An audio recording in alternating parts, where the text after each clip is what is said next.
Ang programang ito ay rated SPG, striktong patnubay at gabay ng magulang ang kailangan. Maaaring may masiselang tema, lengguwahe, karahasan, sexual, horror o droga na hindi angkop sa mga bata. Narito na nga ang ating pagkaabangan bukas sa Abot Kamay na Pangarap. Dito nga nagmamakaawa itong si Annalyn dito kay Madam Lotus na wag daw saktan ang kanyang ina at makinig muna sa kanyang sasabihin dahil di umano ay kilala niya itong si Carla na nagiging pasyente ng Apex Hospital. At dahil nabulag-bulagan na nga ngayon itong si Madam Lotus at hindi na naniniwala dahil baka raw kagaya din itong si Annalyn sa kanyang tita Giselle na sinungaling at mangloloko. Subalit upang maniwala talaga ng husto itong si Madam Lotus kay Annalyn ay dito na nga niya inilabas itong papel na ipinapabigay sana ni Carla dito kay Madam Lotus at hindi pa ito nagiging sapat upang paniwalaan ni Lotus. Kaya agad na pinaparinig ni Annalyn Santos ang kanyang cellphone na naglalaman ng voice recording ni Carla na yun ang magpapatunay na kung gaano kamahal ni Carla ang kanyang ina at humihingi nga ito ng pasensya na kahit sobrang tagal ng araw niyang hindi nakadalaw dito ay mahal na mahal daw ni Carla di umano ang kanyang ina na si Lotus.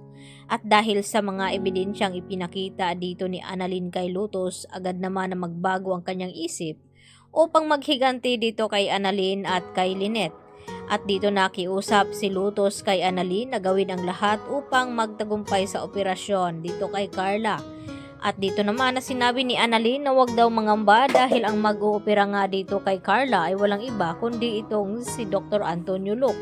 At alam niya kung gaano kagaling na doktor ito at walang dapat ipangamba itong si Lotus dahil talagang makaka-recover agad ang kanyang anak at hindi tuluyang mawawala sa kanya. At dahil sa kaguluhang ito, dito naman na nakakuha ng pagkakataon itong si Moira. At dito na dali-dali siyang tumakas dito sa City Jail habang nagkakagulo at kinakaladkad ni Madam Lotus itong si Annalyn at ang kasunod ay itong si Lynette. Kaya dito naman na hindi naisip ni Moira na isama ang kanyang anak na si Zoe.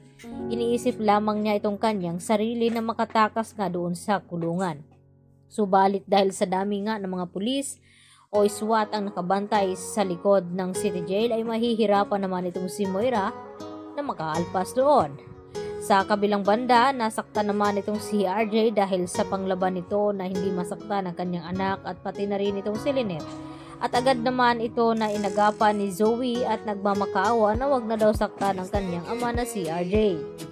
Samantala dito naman sa mansyon ni Doc Carlos Benitez ay tuloy pa rin ang pagtatalo ng dalawa na si Irene at Carlos. Hanggang sa umabot na nga na nasaktan ni Carlos itong si Irene at tumalapon ito at dito napansin ni Carlos Benitez ang cellphone na nakalagay sa likod ng picture frame dito ni Annalyn at dito nagtanong na kinukuhanan ba daw siya ng video nito habang naglabing-labing silang dalawa. At dito nga napanood ni Carlos ang nasabing video. At dito rin na galit itong si Carlos na sinasakal itong si Irene. At dito naman ang laban si Irene kay Carlos at sinasabing sisirain niya ito sa kanyang asawa at sasabihin ang tunay na sikreto nito na pwedeng ma-avoid ang kanilang kasal dahil itong si Carlos ay kasal pa rin siya dito ni Irene sa US. At papunta naman roon itong si Chang Susan at pati na rin itong si Josa upang alamin kung nasaan nga ba itong si Carlos at kung bakit hindi na daw nila matatawagan ang cellphone nito. At madadat na naman ngayon ni Chang Susan na sinasaktan ni Carlos Benitez itong si Irene.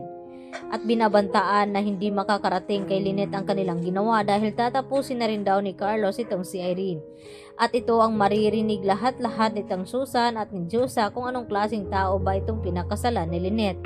At dito rin nga ba mabubunyag ang sekreto na tinatago ni Carlos na kasal pa pala siya dito sa kanyang ex na si Irene. At dapat nga bang malaman ito ni Lynette na nasa panganib na nga ngayon dahil sa ginagawang hostages dito ni Madam Lotus at samantalang itong kanyang asawa ay dito nagpakasarap kapiling itong si Irene. Kaya magigulat na lamang itong si Carlos sa gagawin ni Chang Susan. Yan po ang ating alamin bukas sa Abot Kamay na Pangarap.